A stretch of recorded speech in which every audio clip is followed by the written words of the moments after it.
हमारे सभी YouTube family को बहुत बहुत जय जय श्री सीताराम। जैसा कि आप सभी को पता होगा कि सनातन धर्म में एकादशी व्रत का बहुत महत्व है। ये महत्व इसलिए और ज़्यादा बढ़ जाता है क्योंकि जगत के जो पालनहार देवता हैं श्री हरि, उनके साथ धन की अधिष्ठात्री देवी माता लक्ष्मी की भी इस व्रत में पूजा की जाती है। अब जो जगत का पालन कर रहे हैं, आप इमेजिन करके आप सोच सकते हैं कि एक इंसान को रोटी की आवश्यकता होती है, लेकिन उस रोटी की पूर्ति के लिए धन की आवश्यकता होती है। इसलिए भगवान श्री हरि और धन की अधिष्ठात्री देवी श्री लक्ष्मी जी की पूजा करना इस व्रत में काफ़ी महत्व रखता है। और ये हमारे अपने 7 पीढ़ियों की भी भटकी हुई आत्मा को शांति प्रदान करते हैं, उन्हें देवत्व की प्राप्ति होती है और अपनी पत्नी की तरफ के भी 7 पीढ़ियों को जो है देवत्व की प्राप्ति करवाने में सहायक होता है। और इस व्रत से हमारे को ये एक शिक्षा और मिलती है कि जब आप अपने से पहले अपनों के बारे में सोचते हैं तो भगवान का भर भर कर आशीर्वाद हमारे घर पर, हमारे परिवार पर मिलता है।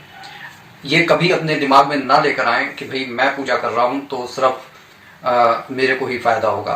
आपको सोच कर देखिए, जब घर परिवार में कोई व्यक्ति बीमार होता है तो उसका असर घर के अन्य सभी सदस्यों पर भी पड़ता है। बिल्कुल उसी तरीके से यदि आप स्वस्थ होंगे और आप कामयाब होंगे तो उसका असर भी आपके घर परिवार पर पड़ेगा।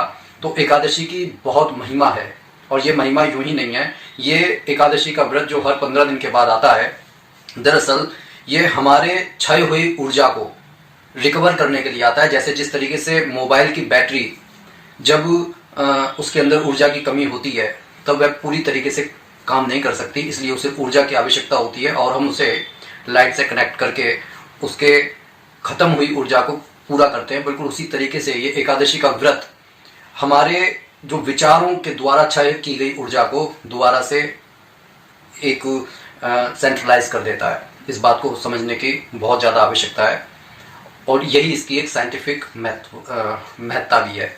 ये हमारे जीवन से सारे दुख दर्द को मिटा देती है, और जो लोग अपने जीवन में शुभता को प्राप्त करना चाहते हैं या किसी आर्थिक तंगी से गुजर रहे हैं, उन्हें ये व्रत अवश्य रखना चाहिए। यदि आप माता लक्ष्मी की चालीसा पढ़ सकते हैं या उनका कोई मंत्र अगर आपको आता है तो इस दिन वह मंत्र अवश्य पढ़ें, परम कल्याणकारक होता है। लेकिन अगर फिर भी आपको कोई मंत्र याद नहीं आ रहा या आपको मंत्र देने में थोड़ा सा ये डर है कि कहीं उसके शब्द गलत ना हो जाएं, तो आप श्रीम बीज मंत्र का उच्चारण कर सकते हैं, जो माता लक्ष्मी का ही बीज मंत्र है। इस तरीके से आप भगवान श्री हरि का ओम नमो भगवते वासुदेवाय या फिर खाली माता लक्ष्मी का श्री मंत्र का उच्चारण करके आप अपने इस जीवन से ना सिर्फ दुख दर्द को हमेशा के लिए हटा सकते हैं, बल्कि अपने जीवन में सुख और वैभव को आकर्षित भी कर सकते हैं। प्रयास कीजिए कि भगवान श्री हरि का सच्चे मन से स्मरण करें, माता लक्ष्मी का सच्चे मन से स्मरण करें। इस बात को साधु संत हमेशा कहते रहे हैं कि जब आप कोई व्रत करते हैं तो वह आपके जीवन से हमेशा के लिए दुख और दरिद्रता को खत्म कर देता है। लेकिन इसके पीछे के संकेत को समझना चाहिए। जिस बात को कहा गया है, जब आप व्रत रख रहे हैं, आप पूरी तरीके से आपका मन स्थिर हो गया है और आपने आज्ञा चक्र में अपने विचारों को बिल्कुल स्थायित्व प्रदान कर दिया है, आपकी स्थिति मजबूत हो गई है। लेकिन व्रत रखने के बाद में आप पुनः जो है तामसिक विचारों से घिर जाते हैं, उन्हें दूर करने की कोशिश नहीं करते, क्योंकि विचारों का तो एक प्रवाह है, पानी की तरह वो बहते रहेंगे।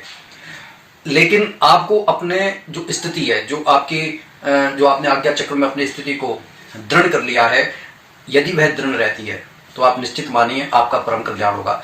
लेकिन जिस तरीके से पानी नीचे की ओर बहता है, तो आपको उन विचारों को नीचे के तलों पर लाने से बचाना है। कोई विचार आए, लेकिन आपकी जो स्थिति है वो नहीं बदलनी चाहिए। उसके बाद में जीवन में आपका कल्याण होकर रहेगा। और यही एक तपस्या है। हर 15 दिन के बाद में अपना निरीक्षण जब आदमी को करने का मौका मिलता है, तो वह यही मौका है कि क्या आपकी स्थिति दृढ़ हो रही है।